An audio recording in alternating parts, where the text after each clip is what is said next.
Hello everybody, welcome to Dean's Beer Reviews number 73. Yes, today we are going to do a Belgian one. It's Delirium Nocturnum. Now I've had the Delirium Tremens before. I haven't reviewed it yet though, I will do it at some point I'm sure. But I have reviewed the Delirium Noel, which is the Christmas one, which is 10% ABV. This is 8.5. It's a Belgian dark beer, which I've never had. But once again they have these stone effect glass bottles. I'll give you a close-up there of the little Delirium logo there at the top, the pink elephant, which I'm sure you can see nicely. Yes. And we have a nice, bright, colourful label there. And you just see a close-up of the actual bottle. It's just got some sort of coating on it. It's not actually stone. I'm sure if you dropped it, it would smash. I'm sure it's not stone. But you can see all like pimply bits on it, which is just supposed to make it look like stone. Like little holes almost, but yeah, it's just a pattern. Yeah, cool. Anyway, it's fairly cool that, because it's a strong dark one. It's 8.5, like I said, it's a strong dark one. I haven't got it chilled or anything, it's just nicely cold. My Gauloise, which is another Belgian beer. Tulip glass there. Actually no, this is a balloon glass, and I've picked this because tulip glasses are more tulipy shaped. At the top obviously they come out a bit more. Oops. That's what they call a balloon glass. And the Delirium branded glass is that shape. Obviously just with the Delirium logo. So we'll use that.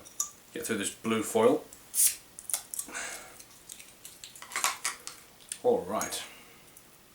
As you can see there from the top, it's just brown glass. Like I said, coated. This will be bitty at the bottom, so I'm just going to... That's the only disadvantage, you can't tell. You have to tell by feel. You can't see how much you've got left, so you end up getting chunks. So the first bottle of Delirium Tremens I ever tried was just full of floaters. I don't think it was quite right actually. But yeah, so we're not going to go halves on this, we're just going to fill it straight up. Get a bit of head in it. There's a bit left in there, not much. Anyway, it's dark anyway, you can't tell if there are any floaters. Anyway, a bit of a head, because it's fairly strong, it's dissipating quite quickly. You can see it's about a finger of head there. Pretty loose, no real lacing yet. Disappearing quite quickly, which is alright, it means you get a smell better. Colour wise, oh man. It's ruby red, but I can see there's just loads of chunks in there. It's one of the off-putting things about these Delirium beers. Never mind, good job it's dark, I can only see it through the light. It's just ruby red, like a ruby red glow. It's more red than it is brown, to be honest with you. Deep, dark, brooding colour, it's quite nice. Yeah, head's fading rather quickly. As far as the smell goes, it's got a musty, funky sort of smell. Like a barnyardy sort of smell almost. But there's some sweetness in there. Like a deep, dark, fruity sweetness. Yeah, we'll have a bit more of that when as we go down. But I'm not liking the bits in that, I have to say. Loads of them. If this was a light beer, you'd see what I mean. It's the only thing that puts me off with the Delirium beers. Anyway, the Noel was okay. But there we go. Cheers.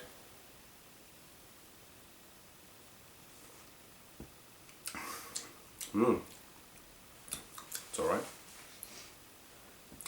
When you drink, you can't feel them in your mouth. So.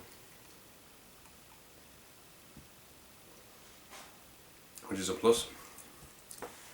Right, what do we get?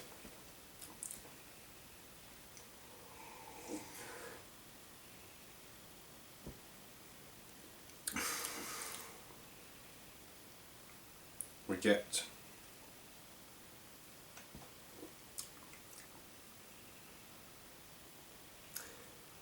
a very twangy, dark tasting beer. Hoppy. You definitely get booze in there.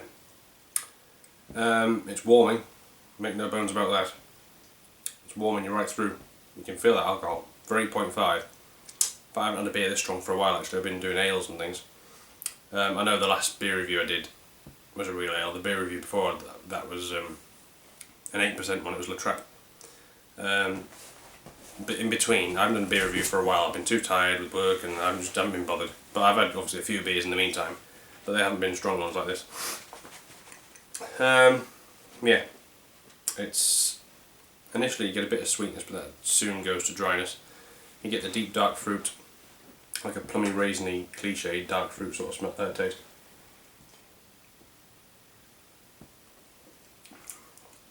With pretty light feel in the mouth, pretty carbonated. Naturally, it's not fizzy. It soon breaks up in your mouth. When you're left with, you can really feel the influence of the hops in the background. You get the metallic. It's like a floral, light hoppy beer. You know, like a light pale ale, like floral and hoppy. I've only had a few swigs and I can't even speak. Floral and hoppy, but accompanied with dark fruit, sort of mixed together. So it's like a light beer come dark beer in the taste.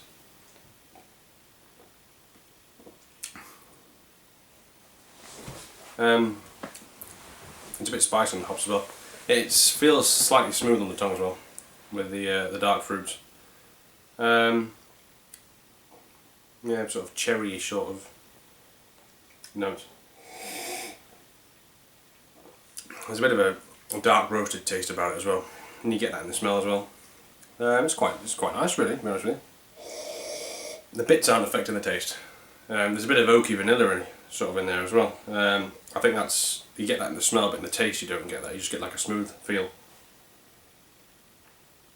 after the initial carbonation vanishes. But yeah, you get a really dark roasted espresso sort of. It doesn't taste as such like coffee, but that sort of feel right in the back of your mouth. But that's the hops as well, making it feel a bit metallic. Not leaving much astringency on the tongue. It's quite smooth, even though it's really quite hoppy. It's not drying the mouth out, not drying the tongue out. But which is good either way. Doesn't really matter. Yeah, it's a nice tasting dark beer. That typical Belgian smell.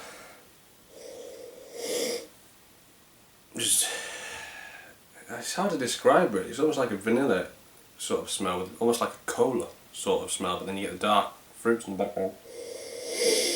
And a bit of hop. Yeah, it's alright that.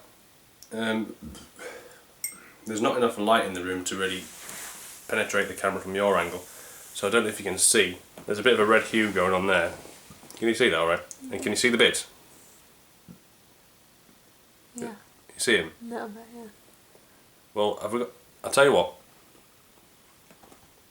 No, I can't be bothered. I'll go and get a torch and shine it through, but I'll have to go rooting through the kitchen drawer for that. But you'll see what I mean. If that happens again with another beer, I'll do that next time. But I haven't really got the time tonight, to be honest. But yeah, never mind. It's just yeast sediment. So yeah, cool. Well, folks, the only disappointing thing is, like I say, I've got all the bits because I've pretty much emptied the bottle. You can't tell because it's quite a heavy bottle. You can't tell what beer's left. In fact, there's none left. I've emptied it. Yeah, so had I been able to pour it correctly, I wouldn't have had all those bits. There you go. So it looks good, but it's not very practical, that bottle. But anyway, yeah, Delirium Nocturnum. Should say I've done the demo. It's rather nice. Yes, do get your hands on it and try it. Cheers.